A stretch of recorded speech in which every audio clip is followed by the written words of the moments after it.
ಚಾರು ಪ್ರಾಣವನ್ನ ಕಾಪಾಡಿದ್ದಾನೆ ಕಿಟಿ ಕೃಷ್ಣ. ಆದರೆ ಚಾರುಗೆ ಇನ್ನ ಸಹ ಅರ್ಥ ಆಗ್ತಿಲ್ಲ, ಕೃಷ್ಣ ಬದಲಾಗಿದ್ದಾನೆ, ಕೃಷ್ಣ ಒಳ್ಳೆಯವನು, ಆತನನ್ನ ನಂಬಬೇಕು, ಇನ್ನೊಂದು ಚಾನ್ಸ್ ಕೊಡಬೇಕು ಅಂತ ಪಾಪ ಚಾರುಗಿನ ಅರ್ಥನೇ ಆಗ್ತಿಲ್ಲ. ರೌಡಿಗಳ ಹತ್ರ ಅದರಿಂದ ಕೂಡ ಬಚಾವ್ ಮಾಡಿದ್ದಾನೆ ಕೃಷ್ಣ. ಆದರೂ ಕೂಡ ಚಾರು ಬೈತಾ ಇದ್ದಾಳೆ, ನಿನ್ನ ಅಣ್ಣನಿಗೋಸ್ಕರ ನೀನು ಎಷ್ಟೊಂದೆಲ್ಲ ತ್ಯಾಗ ಮಾಡಬೇಕು, ಆದರೆ ಅವನ ಒಂದು ಕಥೆಯನ್ನು ಮುಗಿಸೋಕೆ ಸುಪಾರಿ ತಗೊಂಡಿದೆ ಅಂದರೆ ನೀನು ಎಷ್ಟರ ಮಟ್ಟಿಗೆ ತಮ್ಮ ನೋಡು, ತುಂಬ ಕೆಟ್ಟವನು ನೀನು, ಹಾಗೆ ಹೇಗೆ ಅಂತೆಲ್ಲ ಚಾರು ತುಂಬಾನೇ ಬೈತಾ ಇದ್ದಾಳೆ.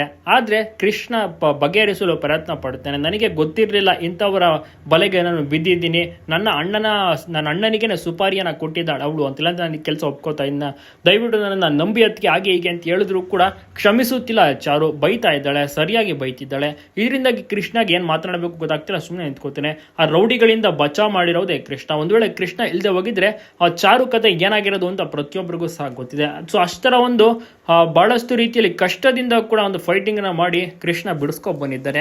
ಅದರ ಒಂದು ಅರಿವು ಇಲ್ಲದೆ ಪಾಪ ಚಾರು ಸುಮ್ಸುನೆ ಬೈತಿಲ್ಲ. ನಿಜಕ್ಕೂ ಕೂಡ ಒಂದು ಬೇಸರದ ಸಂಗತಿ ಅಲ್ವ. ನೀವು ಕೂಡ ನೋಡ್ತಿದ್ದೀರಾ, ನಿಮಗೂ ಕೂಡ ಇಷ್ಟವಾಗ್ತಿದೆಯಾ? ಇದ್ರ ಬಗ್ಗೆ ನಿಮ್ಮ ಒಂದು ಅನಿಸಿಕೆ ಅಭಿಪ್ರಾಯವನ್ನ ತಪ್ಪದೆ ಕಮೆಂಟ್ ಮಾಡಿ ತಿಳಿಸಿ, ಎಲ್ಲ ಕಡೆ ಶೇರ್ ಮಾಡೋದನ್ನ ಮರಿಬೇಡಿ. ಒಟ್ಟಿನಲ್ಲಿ ಪ್ರಾಣಾಪಾಯದಿಂದ ಕಾಪಾಡಿದ್ದಾನೆ, ಆದರೆ ಜ್ಯೋತಿಯನ್ನ ತರಬೇಕಿದೆ. ಅದನ್ನ ಈಗ ಚಾರು ಬದಲು ಚಾರು ಹೋಗೋಕ್ಕಾಗಲ್ಲ, ಈಗ ಅಂದ್ರೆ ಹೋಗಿ ಬಂದೇಳಿ. ಈಗ ಅಣ್ಣನಿಗೋಸ್ಕರ ಕೃಷ್ಣನೇ ಮುಂದಾಗಿದ್ದಾನೆ, ಮುಂದೆ ಅವನೇ ಒಂದು ಪ್ರಾಣ ಜ್ಯೋತಿಯನ್ನು ಕೂಡ ತರೋದು, ಅಂದ್ರೆ ಕಪಾಲಿ ಬೆಟ್ಟಕ್ಕೆ ಹೋಗಿ ಒಂದು ದೀಪವನ್ನು ಕೂಡ ತಗೊಬರೋದು ಕೃಷ್ಣನೇ. ಸೊ ಈ ರೀತಿಯ ಒಂದು ಟ್ವಿಸ್ಟ್ಗಳು ಕೊನೆಗೆ ಒಂದು ತಮ್ಮನಿಂದನೇ ಎಚ್ಚರ ಆಗುತ್ತೆ, ತಮ್ಮನಿಂದನೇ ಬದುಕುಳಿತಾನೆ ರಾಮಾಚಾರ್ಯ. ಸೊ ಅದು ಆ ರೀತಿಯ ಒಂದು ಟ್ವಿಸ್ಟ್ಗಳು ಮುಂದಿನ ದಿನಗಳಲ್ಲಿ ಬರಲಿದೆ. ನೀವು ಕೂಡ ನೋಡ್ತಾ ಇದ್ದೀರಾ, ನಿಮ್ಮ ಒಂದು ಅನಿಸಿಕೆನ ತಪ್ಪದೇ ತಿಳಿಸಿ.